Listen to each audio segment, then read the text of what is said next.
안녕하세요. 저는 VDK 다이고입니다. 그리고 today we're talking about one of my favorite and probably only active alt groups left in K-pop now, Dreamcatcher. If anyone's played against me or seen any of my stuff, they know my most used playmat is the Dreamcatcher one from their album Bon Voyage. But for this episode of Melodic Mayhem, we aren't talking about that album. If you want to, we can go back to it later at a later date. Today, we're talking about their most recent album, Villains. And to pair with that, we have a very mean, nasty commander in the form of Narset Enlightened Exile. You might be asking, Narset, mean? All she does is cast in non-creature spells, right? You would be correct if this was old Narset, but this is the shiny new one that reads, it's a 4-drop, generic, Jeskai, white, red, blue, 3/4, creatures you control have prowess. Which, I know, doesn't sound that menacing, but put a pin in that, we'll get back to that. However, reading her second ability is what really makes her shine. Whenever Narset Enlightened Exile attacks, exile target non-creature, non-land, grave, non-land card with mana value less than Narset's power from a graveyard and copy it. You may cast a copy without playing its mana cost. Now, I'm going to let that sit for a second. Okay, that second's done. So, what does that look like in a game? Well, that Vampiric Tutor I just countered off of you, I get that now. That goes to me. That Smothering Tithe someone countered for me, I get that back now. That Rhystic Study that people didn't want to let me have, I now get it back again. And so you start to see how this kind of snowballs and cascades. Because regardless of anything, Narset pretty much on her own, on attack, gets you almost pretty much everything you could want in a cEDH game, ranging from win cons to tutors to utility pieces like mana or any number of non-creature-based utility, which cEDH has a plethora of. The only thing she doesn't really work well with is counter spells, but you don't really care about those unless you're actually actively trying to win the game. And then at that point, you just hold them in hand. So why is that important?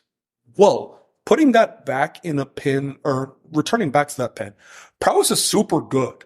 I don't know if a lot of you have played against it, but giving everything Prowess means that every attack with Narset has to be respected because at base, she is giving everything at least one more additional power, which by the time you cast Narset, unless you're super turboing out, that's usually an additional 3, anywhere from 3 to 18 power, depending on how many creatures you have. And if you're running the basic suite of Ledge Shredder, Esper Sentinel, and a few others of that type ilk, that's going to be very painful very quickly, especially to those ad nos players, to those one ring players, to anybody who says, my life is a resource. This says, bet, let's run it.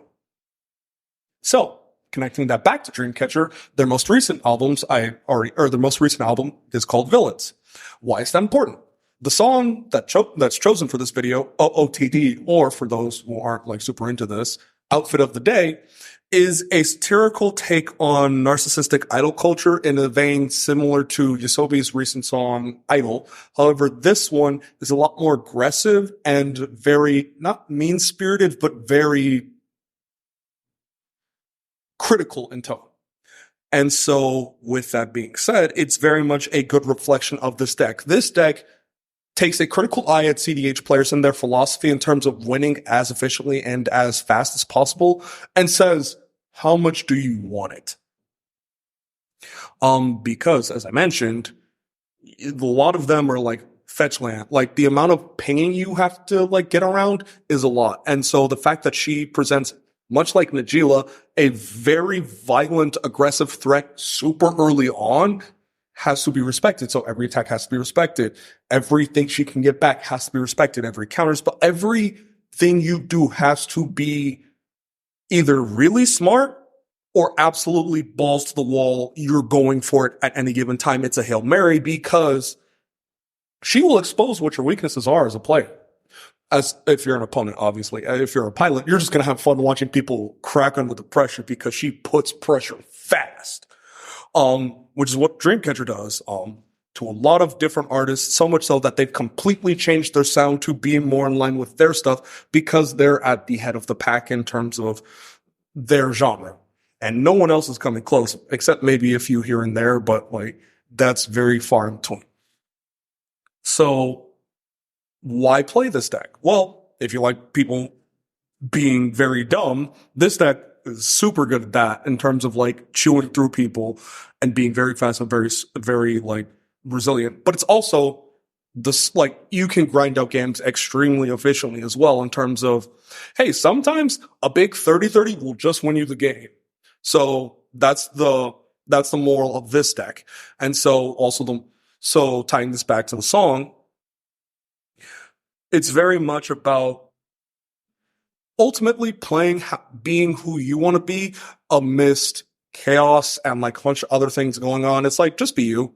And so I hope this and the deck list that'll be featured will give you the tools to enact at least some variant of plans, or give you the tools to actually not be blindsided when someone pulls this deck out and you get mollywopped. Hopefully. Otherwise, I'm sorry. Have a nice night. But in terms of totality, I would just like to thank, like, wrapping this up, Kai Fervent Alchemist, who is pretty much the pioneer of this deck. I don't want to say we worked on it together, but a lot of his stuff I kind of like was doing, and we kind of developed this deck parallelly. And so I definitely took some insight from him. I also added a few cards that I absolutely adore in this deck, like Keldon Flame Sage. That card absolutely rips in this deck. Highly recommend anyone who's like not like played it to put it in this deck. Very good card. But yeah, that'll be it for me. Annyeonghaseyo. This has been VDK, and have a good night, y'all.